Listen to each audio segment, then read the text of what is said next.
பாகிஸ்தான் மீது இந்திய பாதுகாப்புத்துறை அமைச்சர் ராஜ்நாத் சிங் கடும் விமர்சனம். DRDOவின் அடுத்த வெற்றி. பாகிஸ்தானின் கடன் சுமையும் நொறுங்கும் பொருளாதாரமும். வெளிநாடுகளை நம்பியிருக்கும் பாகிஸ்தான். தாக்குவோம் மீண்டும். அதிபர் டிரம்ப் மிரட்டல். அணு ஆயுதம் குறித்த டிரம்ப் சர்ச்சை பேச்சு பார்க்கலாம் இந்த வீடியோவில்.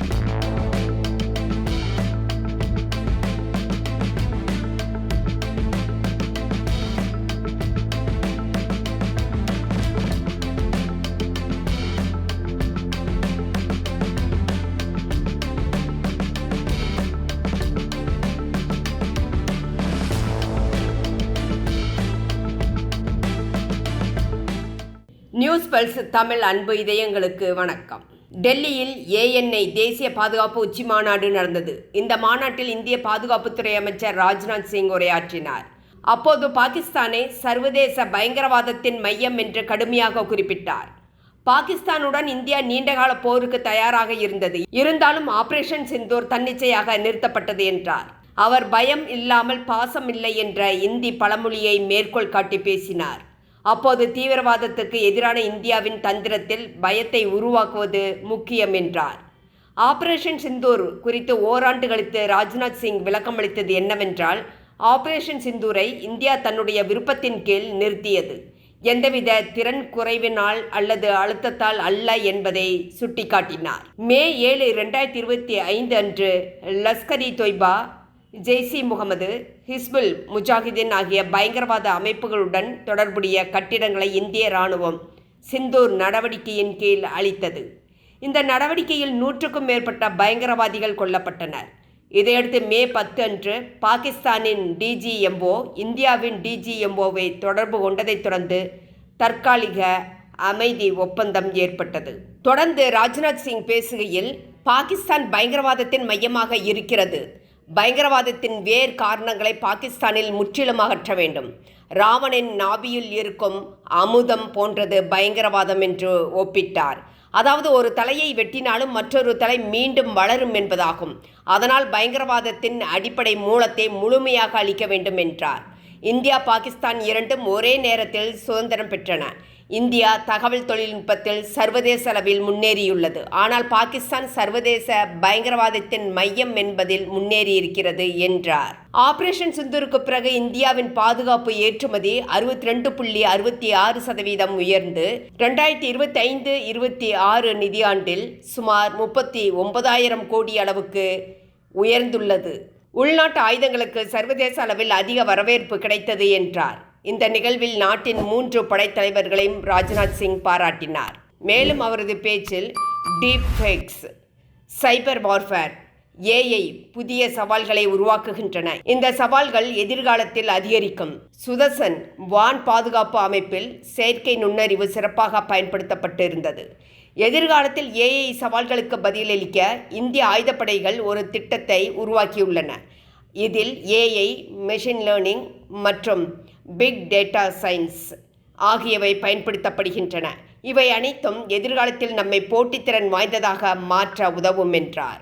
இதற்கிடையே DRDO மற்றும் இந்திய கடற்படை இரண்டும் இணைந்து குறுகிய தூர ஏவுகணை சோதனையை ஒடிசாவின் வங்காள விரிகுடா பகுதியில் ஹெலிகாப்டர் உதவியுடன் வெற்றிகரமாக சோதித்து பார்த்தது. இது ஒரு கப்பல் எதிர்ப்பு ஏவுகணை. இது கடலில் உள்ள எதிரி கப்பல்களை அழிக்க அல்லது சேதப்படுத்த உருவாக்கப்பட்ட ஏவுகணை. உதாரணமாக பிரம்மோஸ் ஏவுகணை போன்றவை கப்பல் எதிர்ப்பு பணிகளில் பயன்படுத்தப்படுகின்றன. இப்படி இந்திய இராணுவம் பல புதிய செயல்களை தினமும் நிகழ்த்தி வருகிறது. ஆனால் பாகிஸ்தான் கடனில் மூழ்கி தற்போது மிகப்பெரிய சிக்கலில் மாட்டிக்கொண்டுள்ளது. பாகிஸ்தான் பிரதமர் ஷபாஸ் ஷெரீப் தனது வாயால் நாட்டின் நிலைமையை கூறியிருக்கிறார். முன்பு பிச்சை எடுக்கிறோம் என்றார். இன்று நாட்டில் நசிந்து வரும் பொருளாதாரத்தை குறிப்பிட்டு பேசியிருக்கிறார். முதல் காரணம் எரிவாயு பற்றாக்குறை. இதனால் நாட்டுக்கு ஏற்பட்டு இருக்கும் நிதி சுமை குறித்து பேசியுள்ளார். அமைச்சரவை கூட்டத்தில் ஷபாஸ் ஷெரீப் நாட்டின் நெருக்கடியை விளக்கினார். போருக்கு முன் நாட்டின் வாராந்திர எண்ணெய் செலவு சுமார் $300 மில்லியன் இருந்தது. இன்று அது $800 மில்லியன் உயர்ந்துள்ளது என்று கவலை தெரிவித்தார். குறுகிய காலத்தில் எண்ணெய் செலவு கிட்டத்தட்ட 3 மடங்கு உயர்ந்துள்ளது என்பது அரசின் கஜானாவுக்கு பெரிய அழுத்தம் இருப்பதை காட்டுகிறது. நாட்டின் வெளிநாட்டு நாணய கையிருப்பு நிலைமை சீராக உள்ளது என்று ஊடகங்கள் கூறுகின்றன. இருப்பினும் வெளிநாட்டு கடன் உதவியை இன்றும் நாடி இருக்கிறது பாகிஸ்தான். சவுதி அரேபியாவின் பாதுகாப்புக்கு 13,000 இராணுவ வீரர்களை அனுப்பிவிட்டு அந்த நாட்டிடமிருந்து $3 பில்லியன் கடன் பெற்றது.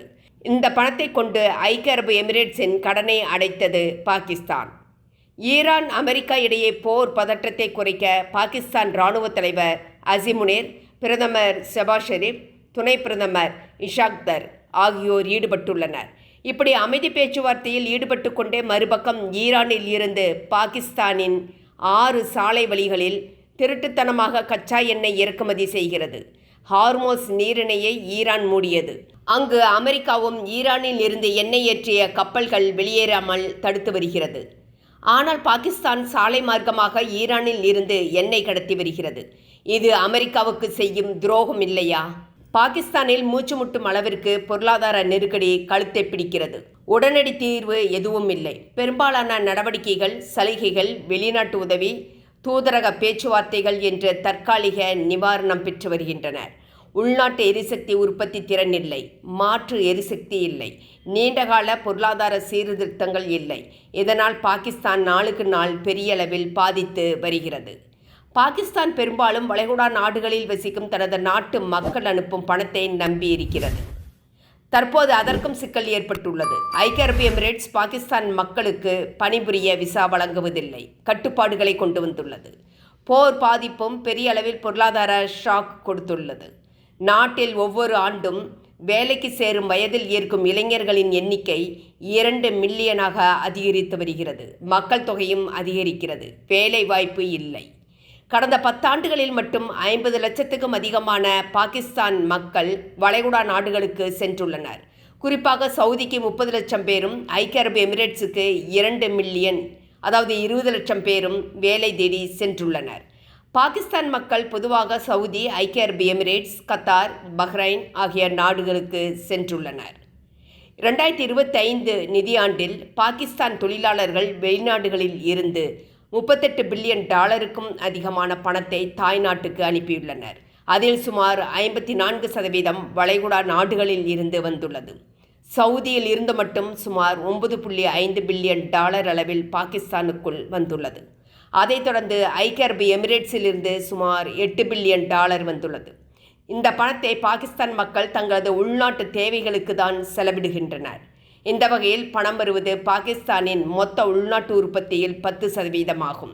அதே காலகட்டத்தில் பாகிஸ்தானின் $32 பில்லியன் அளவிலான ஏற்றுமதிகளையும் சுமார் $2 பில்லியன் அளவிலான நேரடி வெளிநாட்டு முதலீட்டையும் விட இது அதிகமாக உள்ளது. வெளிநாட்டு பணம் தற்போது பாகிஸ்தானுக்கு ஓரளவுக்கு கை கொடுக்கிறது. போர் தொடர்ந்தால் பாகிஸ்தான் மேலும் நெருக்கடியில் சிக்கும் என்பதில் சந்தேகமில்லை. நண்பர்களே, மற்றொரு செய்தியாக ஈரான் செய்தியையும் பார்க்கலாம். வியாழக்கிழமை மீண்டும் ஈரான் மீது குறைந்த நேரத்தில் பெரிய அளவில் தாக்குதல் நடத்தப்படும் என்று ட்ரம்ப் கூறியதாக செய்தி கூறுகிறது. இதற்காக 3 வாய்ப்புகள் ட்ரம்பிடம் சமர்ப்பிக்கப்பட்டுள்ளது. முதலாவது, குறைந்த நேரத்தில் அதிக சக்தி வாய்ந்த தாக்குதலை ஈரானின் முக்கிய கட்டமைப்புகளின் மீது நடத்துவது. ஹார்மோஸ் பகுதியில் ஒரு பகுதியை தங்களது கட்டுப்பாட்டுக்குள் கொண்டு வந்து வர்த்தக கப்பல்களுக்கு வழி ஏற்படுத்துவது. ஆனால் இதற்கு தரைப்படை வேண்டும். ஆனால் அமெரிக்காவிடம் வலுவான தரைப்படை தற்போது இல்லை. ஈரானில் இருக்கும் யுரேனியத்தை களவாடி வருவதற்கு சிறப்பு படையை அனுப்புவது என்பதாகும். இதைத்தான் முன்பு அமெரிக்கா முயற்சித்து போர் விமானங்களை இழந்தது. தற்போது ஹார்மோஸ் பகுதியில் 42 எண்ணெய் கப்பல்களை திருப்பி அனுப்பியிருப்பதாக அமெரிக்க கடற்படை கூறுகிறது. இவற்றில் 69 மில்லியன் பேரல்கள் எண்ணெய் உள்ளன. இவற்றின் மதிப்பு $6 பில்லியன் ஆகும். அமெரிக்கா திருட்டு வேலையில் இறங்கியிருக்கிறது என்று ஈரான் கடுமையாக விமர்சித்திருக்கிறது. மற்றொரு சர்ச்சையையும் ட்ரம்ப் கிளப்பியிருக்கிறார். வடகொரியா அணு ஆயுதம் வைத்திருக்கும் போது ஏன் ஜப்பான் வைத்திருக்கக்கூடாது என்ற கேள்வியை எழுப்பியிருக்கிறார். அருகில் இருக்கும் நாடுகளும் கண்டிப்பாக அணு ஆயுதம் வைத்திருக்க வேண்டும் என்று செய்தியாளர்களின் கேள்விக்கு பதிலளிக்கிறார். ஈரானில் நடக்கும் போரே அணு ஆயுதங்களை முடிவுக்கு கொண்டு வருவதற்கு தான். இந்த நிலையில் ட்ரம்ப் இவ்வாறு பேசியிருப்பது ஆச்சரியத்தை ஏற்படுத்தியிருக்கிறது. இது ஆசியாவில் அணு ஆயுதம் இல்லாத நாடுகளையும் வைத்திருக்க சிந்திக்க வைக்கும். அணுகுண்டால் பாதிக்கப்பட்ட ஜப்பான் இதுவரை அணு ஆயுதத்தை பயங்கரமாக எதிர்த்து வருகிறது. இவர் இப்படி பேசியிருப்பது ஆசிய நாடுகளில் ஆயுதங்கள் சேமிப்பு போட்டியை ஏற்படுத்தாதா என்ற கேள்வியை எழுப்புகிறது. இவர் இப்படி பேசியிருப்பது இராணுவ திறன்களை அதிகரிக்கவும் அணு மற்றும் ஏவுகணை திட்டங்களை மறைமுகமாக வலுப்படுத்தவும் வாய்ப்பை ஏற்படுத்தும். வடகொரியா இதுபோன்ற சூழ்நிலைகளை தனது அணு ஆயுத திட்டத்தை மேலும் நியாயப்படுத்த பயன்படுத்தும். அது தனது ஏவுகணை சோதனைகளை அதிகரித்து உலக நாடுகளுக்கு அழுத்தம் கொடுக்க முயற்சிக்கலாம். உலகளவில் அணு ஆயுதம் கூடாது என்று விவாதித்து வரும் நிலையில் ட்ரம்ப் இப்படி பேசியிருப்பது பெரிய நாடுகளுக்கு இவர் மீதான நம்பிக்கையை குறைக்கும். புதிய நாடுகள் அணுத்திறனை விரும்பும். தொழில்நுட்ப முன்னேற்றம், அதாவது ஏஐ திறன் கொண்ட ஹைப்பர்சோனிக் ஆயுதங்கள் அதிகரிக்கலாம். ஒரு பக்கம் அணு ஆயுதத்தை ஈரானில் தீவிரமாக கட்டுப்படுத்தும் ட்ரம்பின் ஜப்பானுக்கான அணு ஆயுதம் தொடர்பான பேச்சை எப்படி பார்க்கிறீர்கள்? நண்பர்களே, உங்களது கருத்துக்களை எங்களுடன் பகிரவும். உங்களது ஆதரவு எங்களுக்கு மிகப்பெரிய ஊக்கமாக இருக்கும். எங்களது யூடியூப் சேனலை சப்ஸ்கிரைப் செய்யவும், லைக் செய்யவும், ஷேர் செய்யவும். நன்றி.